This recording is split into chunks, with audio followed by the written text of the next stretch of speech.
Nangangampanya tayo. Nakasakay tayo sa eroplano. Magkatabi tayo. Nagre-reklamo ka, walang pera. Kasi, ano sabi mo? Giom-om ni Lisa Marcos o BBM ang kwarta. Walang pera sa kampanya kasi hindi nagbibigay si BBM at si Lisa. Ginigipit nila. Kinukuha nila lahat ang pera. Reklamo ka ng reklamo sa akin. Ano sinabi ko sa'yo? Huwag ka mag-alala. Lahat ng gusto tumulong sa akin, ipapadala ko sa iyo. Kunin mo lahat. Nagreklamo ka kay Medi Poblador kasi tumatanggap ng pera. Ano sabi ko sa'yo? Kausapin mo si Medi, kunin mo lahat ng pera. Lahat ng makuha mo na gustong tumulong sa akin, kunin mo. Gastusin mo. Ano sabi ko sa'yo? Pasensya ka na. Wala ka ng pera. Ano sabi mo sa akin? Sabi mo sa akin, okay lang. Pag nanalo kayo, babawiin ko lahat yan. Hindi ko naman alam, buong akala ko, babawiin mo sa negosyo mo. Legitimate businessman ka naman eh. Mina, pagsira sa kalikasan, legitimate na pagsira sa kalikasan, negosyo mo. Media, negosyo mo. Ano pa bang mga negosyo ni Martin Romualdez? Sulat niya lahat. Akala ko magninegosyo ka lang. Kasi businessman ka naman. Hindi ko naman alam, binubulsa mo.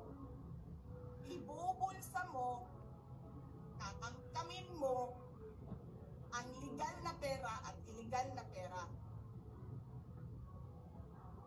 Tanggap ka sa illegal, tanggap ka sa Pogo. Pinaalis nyo lahat ng kompetisyon ninyo, naiiwan ang Pogo mo. Tanggap ka, Pogo. May nagsasabi pa, tumatanggap ka sa smuggling, sa droga. Tapos kuha ka dito sa National Treasury. Akin ito, akin ito. Babawiin ko lahat.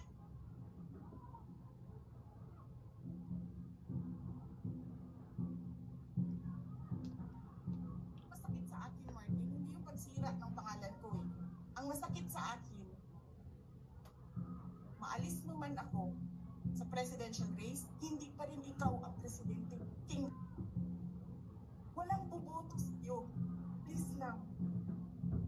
Wala.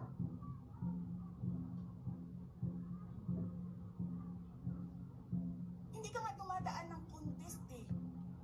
Kasi wala kang kalaban sa Tacloban. Kasi binibili mo, pinapakidnap mo, inaharas mo ang mga kalaban mo. Hindi ka dumaan ng contest. Ang alam mo lang, kasi mayaman ka, bibilihin ko lahat ng tao ng pera. E pobriman mong tanan, kwarta na may inyo. There is nothing in you except money. Yan lang. Martin, harapin mo yung katotohanan. Walang boboto sa iyo. Senador man, Vice President man, President man, walang boboto sa iyo. Hindi ko nga alam kung mananalo ka pa ngayon sa Tacloban eh. Malamang hindi na. Sinong gusto sa lahat sa buong Pilipinas ang ibalik ka sa Kongreso? Hindi lahat ng tao pupunta yan doon sa Tacloban, mangangampanya yan sa kalaban mo. Kasi magnanakaw ka. Hindi ka ka dumadaan sa audit?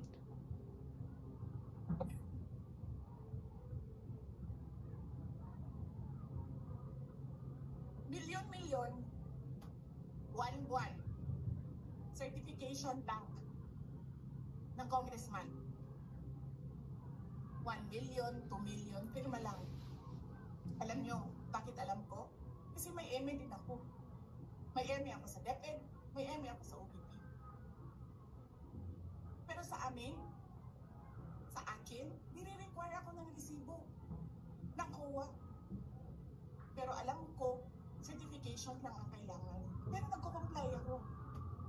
Bigay nyo lahat ng resibo.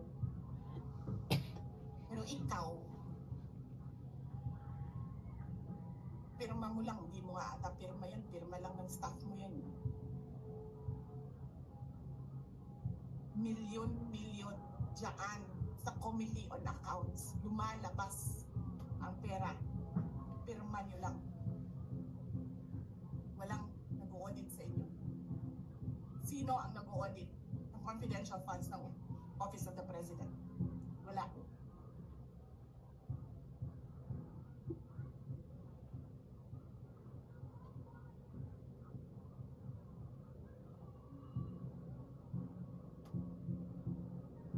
Yan ang Pilipinas. Yan ang bagong Pilipinas.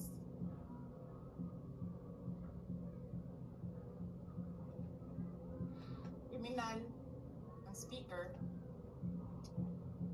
Bakit ko nasabi kriminal siya? Basahin niyo yung kaso. Yan. Sa United States of America. Sinungaling. Presidente. Double whammy pa. Hindi lang siya sinungaling. Nagpresenta ka na magiging presidente ka.